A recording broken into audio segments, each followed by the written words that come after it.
नमस्कार, स्वागत है आप सभी का मेरे YouTube चैनल पर। आज सैटरडे है और सैटरडे को हम किसी न किसी विषय पर चर्चा करते हैं। और आज का जो मैंने विषय चुना है, ये विषय जो है वो हमारी यंगस्टर्स, जो बच्चे अभी पढ़ाई कर रहे हैं और लाइफ में सेटल होना चाहते हैं, कुछ ना कुछ काम करना चाहते हैं, आगे बढ़ना चाहते हैं, उनके लिए आज का ये वीडियो बहुत महत्वपूर्ण है।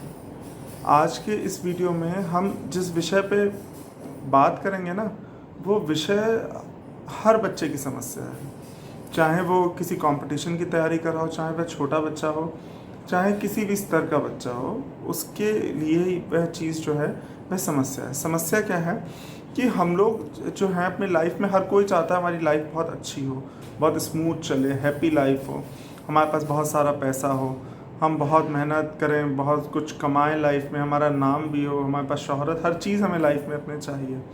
पर उन चीज़ों को पाने के लिए जो मेहनत हमें करनी है, वो मेहनत हम नहीं कर पाते हैं।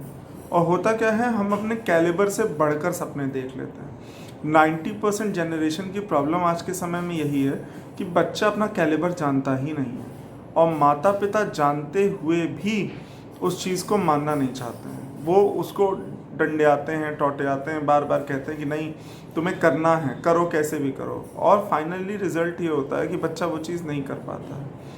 कैलिबर देखिए, अगर आपका कैलिबर है एक, मान लीजिए आपका कैलिबर है एक सी ग्रुप की जॉब करने का, या आपका कैलिबर है एक बी ग्रुप की जॉब करने का, और आप जो है तैयारी कर रहे हैं ए ग्रुप के जॉब की, तो या तो आप अपना कैलिबर को बढ़ा लीजिए, आप अपनी पढ़ाई जिस तरीके से करते हैं, आप अपनी कंसिस्टेंसी को बढ़ाइए, आप अपने रेगुलर जितने घंटे आप अपनी पढ़ाई को देते हैं उसमें थोड़ा इजाफा कीजिए, तो आप सोच सकते हैं कि आप ये परीक्षाएं निकाल लेंगे। या फिर अगर आप सिर्फ कैलिबर उतना ही रखेंगे और तैयारी करेंगे ग्रुप ए की एग्ज़ाम्स की, तो ये मान लीजिए 95% वो क्रैक ही नहीं होंगे। इसलिए बहुत ज़रूरी है आज के टाइम पे अपने कैलिबर को जानने का। देखिए, कोई भी जॉब बुरा नहीं है।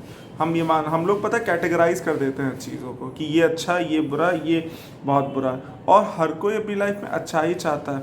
तैयारी हम जो करते हैं, या हम जो चाहते हैं, हमेशा ये चाहते हैं कि हम जो है वो ग्रुप ए के एग्ज़ाम्स देंगे, या हम ये एग्ज़ाम्स देंगे, ये एग्ज़ाम्स हम नहीं देंगे। पर हम ये कभी नहीं सोचते कि ये जो एग्ज़ाम्स हम तैयार करने जा रहे हैं, या जिन एग्ज़ाम्स की हम तैयारी करने वाले हैं, उनका कैलिबर भी हम में है कि नहीं है। अब मान लीजिए आप 2 घंटे पढ़ने की आप में क्षमता है, एक सपोज़ क्या कर लीजिए, ये इस चीज़ को मान लीजिए कि एक बच्चा है, वो 2 घंटे पढ़ाई कर सकता है।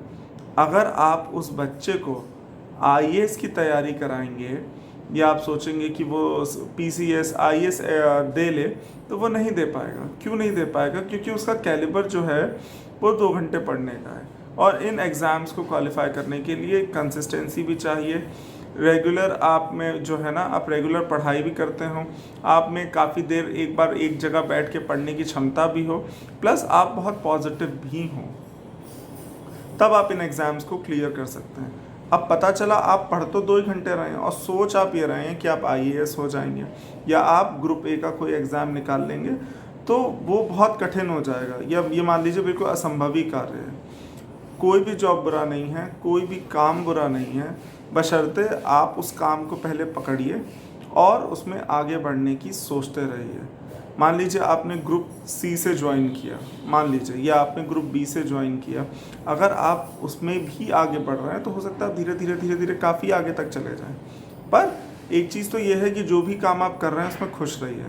अफसोस के साथ कोई काम मत कीजिए, या कोई भी जॉब इसलिए मत कीजिए, सोच के मत कीजिए अरे ये तो मुझे ऐसी मिल गई, या मैं तो उसके लायक था, मैं ये कर रहा हूँ। नहीं, जो आपको मिला आप उसी के लायक थे, उसको अच्छे से कीजिए, उसमें अपना 100% देने की कोशिश कीजिए, ठीक है। दूसरी चीज़ मैं ये कहता हूँ आपसे कि अगर आप कभी भी किसी बहुत बड़े एग्ज़ाम को देना चाहते हैं, या कोई कठिन जो परीक्षाएं मानी जाती हैं आप उन्हें देना चाहते हैं, तो पहले एक बड़ा सपना देखिए, साथ एक छोटा सा सपना भी देख लीजिए। क्यों देख लीजिए? कि बहुत बार ऐसा भी होता है कि जब हम बहुत बड़ी परीक्षाओं की तैयारी करते हैं तो हम उनमें इतना ज़्यादा तल्लीन हो जाते हैं, इतनी ज़्यादा उनके लिए प्रयासरत हो जाते हैं कि अगर हम सेट हो जाते हैं तो बहुत अच्छी बात है। अगर हम नहीं सेट हो पाते हैं बच्चों, तो हम कहीं के भी नहीं रह जाते हैं। क्योंकि मान लीजिए एक सिविल सर्विसेज या किसी भी एग्ज़ाम को देने की एज जो होती है वो 35 ईयर या 32 ईयर ऑलमोस्ट होती है। ठीक है, या कुछ किसी किसी एग्ज़ाम में अटैम्प्ट्स भी होते हैं। अब मान लीजिए आपने तल्लीनता से आप पढ़ाई करते रहे, आप जान ही नहीं पाए, आप कब जो है 32-35 के हो गए। अब आप सिविल सर्विसेज के एग्ज़ाम भी नहीं दे सकते। अब क्योंकि आपने बड़े परीक्षा की तैयारी की थी, तो अब आप छोटा काम करने से आप बहुत बचने की कोशिश करेंगे, और ये 100% सही है। जो बड़े एग्ज़ाम्स की तैयारी करता है वो फिर छोटे काम करने के लिए ना बहुत अपने आप में बड़ा हीन भावना फील करते हैं, जो सही तो नहीं है। इसलिए नहीं सही है कि देखिए लाइफ में करना तो कुछ ना कुछ है, और आप अगर काम को कैटेगराइज कर रहे हैं तो वो आपकी प्रॉब्लम है। काम तो जो मिल रहा है आप करिए, वही समझदारी है। और आप उसको कैटेगरी में बांट रहे हैं तो फिर तो वो समस्या आपकी और आप ही को निपटाना है। तो आपको इस चीज़ का ध्यान रखना है। कोशिश ये कीजिए कि जब भी आप सिविल एग्ज़ाम, सिविल सर्विसेज देना चाहते हैं या कोई भी बड़ी परीक्षा देना चाहते हैं, तो पहले एक छोटा सा काम पकड़ लीजिए, जिससे यदि आपका वो सक्सेसफुल हो जाता है, जिस चीज़ की आप तैयारी कर रहे हैं उसमें आप बहुत अच्छा कर लेते हैं या आपका सिलेक्शन हो जाता है तो बहुत अच्छी बात है। अगर बाय चांस नहीं हो पाता है तो आपको समस्या नहीं होगी, क्योंकि आपने कोई दूसरा काम भी पकड़ रखा होगा और आप उसको कर रहे होंगे। तो मेरी उन सब लोगों को यही सलाह है जो बड़ी परीक्षाएं देना चाहते हैं या सिविल सर्विसेज देना चाहते हैं या बहुत कुछ अपनी लाइफ में चाहते हैं। मैं हमेशा उनसे कहता हूं कि पहले शुरुआत एक छोटी सी चीज़ से कीजिए। पहले एक चीज़ को पकड़ लीजिए, फिर आप आगे भी बढ़िए, उसमें कोई बुरी बात नहीं है। पर सिर्फ आगे बढ़ने के चक्कर में पता चले आप कहीं के ना रहें, तो वो चीज़ बिल्कुल भी ठीक नहीं है। माता पिता से मेरा यह आग्रह है कि आप भी अपने बच्चे का कैलिबर देख लीजिए। आप नहीं देखेंगे तो कौन देखेगा। आप ये देख लीजिए कि आपका बच्चा क्या बीटेक करने के योग्य है या वो डॉक्टरेट कर पाएगा। आप तो चाहते हैं कि जनरली माता पिता चाहते हैं उनका बच्चा बीटेक कर ले या उनका बच्चा डॉक्टर हो जाए या सिविल सर्विसेज या सिविल सर्वेंट हो जाए। यही मुख्यतः माँ बाप की जो होती हैं वो ख्वाहिशें होती हैं। पर ये जानना भी तो ज़रूरी है कि अब बच्चा उतना केपेबल है। मान लीजिए आपके बच्चे को मैथ्स नहीं आती है और आपने उसको कर करके पिंच उसे मतलब किसी तरीके से ज़बरदस्ती साइंस दिला दी। उसने 12th किया, अब आप उसे फिर पिंच करने लगे बीटेक करो। बच्चे को आपने बीटेक में भी अपनी जुगाड़ से एडमिशन करा दिया। पता चला बच्चे की बैक आ गई, बच्चा पास ही नहीं हो रहा, या बच्चा पास हो गया उसको 5,000 की भी जॉब नहीं मिल रही है। तो आप ये बताइए आपने कौन सी धुरंधराई कर ली, या आपने कौन सा ऐसा काम कर लिया जिसके लिए आप शाबाशी के पात्र हो गए।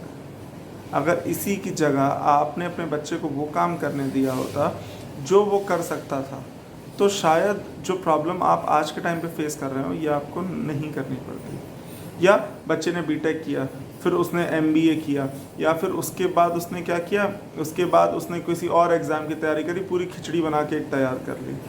उससे कोई भी फ़ायदा मेरे हिसाब से बिल्कुल भी आपको नहीं है। तैयारी आपको जो भी करनी है वो सोच समझ के कीजिए। अपने बच्चे का कैलिबर देख लीजिए, उसको इस हिसाब से तैयारी कीजिए। आपका बच्चा अगर बाबू बनने के योग्य है तो आप उसको बिल्कुल भी इस हिसाब से तैयार मत कीजिए कि वो कलेक्टर साहब हो जाए। आप उसको बाबू के हिसाब से ही तैयार कीजिए। या यदि आपका बच्चा इंजीनियर बन सकता है तो आप उसको डॉक्टर बनाने के लिए ज़बरदस्ती पिंच मत कीजिए, क्योंकि उससे आपके बच्चे का भी नुकसान होगा। क्योंकि माता पिता, जब तक हमारा बच्चा किसी काम के योग्य होता है तब तो माता पिता की उम्र हो जाती है। अब आप ज़िंदगी भर तो उनके साथ बने नहीं रहेंगे, तो क्यों ना जब तक आप हैं तब तक उन्हें सेट कर दें और उन्हें इस योग्य बना दें कि लाइफ में उनके अब आगे कभी प्रॉब्लम ना आए। इसलिए आप रोड़ा मत बनिए उनकी लाइफ में। ये चीज़ उनका कैलिबर को देख लीजिए और उस हिसाब से ही उन्हें तैयारी कराइए और आगे बढ़ने के लिए आप जो हैं वो उन्हें प्रेरित कीजिए। बच्चों को मेरी यही सलाह है कि जो बच्चों में भी ये समस्या होती है कि वो अपना कैलिबर तो देखते नहीं हैं और तैयार हो जाते हैं कुछ भी करने के लिए। बच्चों, मेरी सलाह आपको यही है, आप लोग छोटे हैं इसलिए अपने कैलिबर, अगर आप खुद अपना कैलिबर नहीं जान पाते हैं तो अपने टीचर से पूछिए जो आपको पढ़ाता हो, वो बहुत बेहतर बता देगा। या फिर अपने माता पिता से पूछिए तो वो आपको बहुत बेहतर बताएंगे। माता पिता नहीं बता पाएंगे क्योंकि उनमें एक माता पिता में स्वाभाविक होता है अपने बच्चे के प्रति मोह होता है, तो उस मोह के चक्कर में वो बहुत सी चीज़ें नहीं देख पाते हैं। पर जो एक शिक्षक है वो ज़रूर आपको बिल्कुल फैक्चुअल बात बता देगा। जहाँ तक हो सकता है ये टीचर का बताया भी कभी कभी गलत हो जाता है, पर 99% नहीं होगा। इसलिए बेहतर है कि आप अपने इस मामले में आप अपने टीचर से गाइडेंस लें और काम वही करें जो आप कर सकते हैं। अपने कैलिबर को ज़रूर देख लें और उस कैलिबर के हिसाब से ही काम करें। अगर आप शिक्षक बनना चाहते हैं तो उस हिसाब से अपनी तैयारी करें। अगर आप इंजीनियर बनना चाहते हैं तो उस हिसाब से अपनी तैयारी करें, और जो भी काम आप करना चाहते हैं। और ये भी उन बच्चों को भी मैं बताना चाहता हूँ, एक चीज़ जो बहुत महत्वपूर्ण मैं भूल गया, वो ये है कि मान लीजिए आपका कैलिबर इस समय नहीं है कि सिविल सर्विसेज या किसी भी बड़ी परीक्षा को निकालने का, पर अगर आप में जज्बा है और आप ये सोच रहे हैं कि नहीं, अगर मैं 2 घंटे पढ़ता हूँ तो अब मैं 4 घंटे पढ़ूंगा, या मैं आज से कमर कस लूँगा और मैं करके दिखाऊंगा, तो आप कर लेंगे बच्चों। मैं आपसे कह रहा हूँ आप कर लेंगे। लेकिन अगर आप सुधार नहीं करेंगे, आप ये मान के चलेंगे कि जो चल रहा है ऐसे ही चलता रहेगा और मैं तो बहुत बड़ा आदमी बन जाऊँगा, तो आप नहीं बनेंगे। मेहनत आपको ही करनी है, शुरुआत आपको ही करनी है, सुधार भी आपको ही करना है। बिना सुधार के, बिना मेहनत के आपको कुछ भी हासिल नहीं होने वाला। और ये मत सोचिएगा कि 28 साल पे, 29 साल पे, 30 साल पे आप सजग हो जाएंगे, या उम्र निकलने के बाद आप सजग हो जाएंगे और आपको कुछ हासिल हो जाएगा, तो कुछ हासिल नहीं होगा। सिर्फ उपहास के पात्र हो जाएंगे आप, और सब आपकी हंसी बनाएंगे। देखिए, कम उम्र पे कुछ कोई उपलब्धि हासिल कर लेना, या एक उम्र पर जाके उपलब्धि हासिल करने में बहुत अंतर होता है। अगर आप कम उम्र पे कोई उपलब्धि हासिल कर लेंगे, और उपलब्धि देखिए, एंजॉय अपनी लाइफ में हर चीज़ को किया कीजिए। अगर आपके एग्ज़ाम्स में अच्छे नंबर आए हैं तो एंजॉय कीजिए।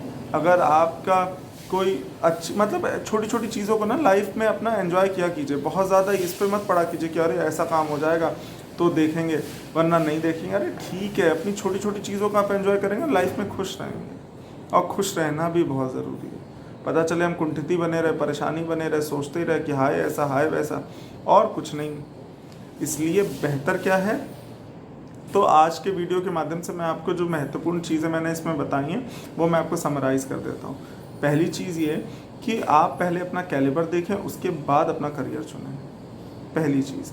दूसरी चीज़ ये कि अगर आपका कैलिबर कम है और आप कोई ऐसी चीज़ हासिल करना चाहते हैं कि किसी ऐसे पद पर आसीन होना चाहते हैं जिसमें बहुत मेहनत चाहिए, तो या तो आप वो सपना त्याग दीजिए, और यदि आप अब भी अड़े हैं कि नहीं मुझे हासिल करना, तो अपने कैलिबर को बढ़ाने की, अपने पोटेंशियल, अपनी कंसिस्टेंसी को बढ़ाने के लिए काम करना शुरू कर दीजिए। अपनी फिज़िकल हेल्थ के साथ अपनी मेंटल हेल्थ पे भी ध्यान दीजिए। तीसरी चीज़ जो मैं ये बताना चाहता हूँ कि माता पिता से भी मेरा ये अनुरोध है कि अपने बच्चे का कैलिबर ज़रूर देख लें। आपका बच्चा क्या कर सकता है, आप उसको उसी हिसाब से कराने का प्रयास करें। डॉक्टर बनने वाले बच्चे को इंजीनियर बनाने का प्रयास मत करें, या इंजीनियर बनने वाले बच्चे को डॉक्टर बनाने का प्रयास मत कीजिए। या टीचर बनने वाले बच्चे को अब आप सोचें कि कुछ और हो जाए, तो वो नहीं होगा। जो होना है, जिस चीज़ के वह योग्य है, उस पद तक वो पहुँचेगा। अगर आप उसमें जो है ना, उसके मार्ग को प्रशस्त करेंगे, उसमें रोड़े नहीं अटकाएंगे, तो वो वहाँ तक पहुँच जाएगा। और पता चले आप ही रोड़े अटकाएंगे या आप ही समस्या खड़ी करेंगे, तो बहुत बड़ी दिक्कत हो जाएगी। तो आज का ये वीडियो था, ये मेरा इसी विषय पर था, और आशा भी मुझे यही है कि इस वीडियो के माध्यम से बहुत लोगों की, माता पिता की, बहुत से बच्चों की आंखें खुल गई होंगी और उन्हें काफ़ी बातें समझ में भी आई होंगी।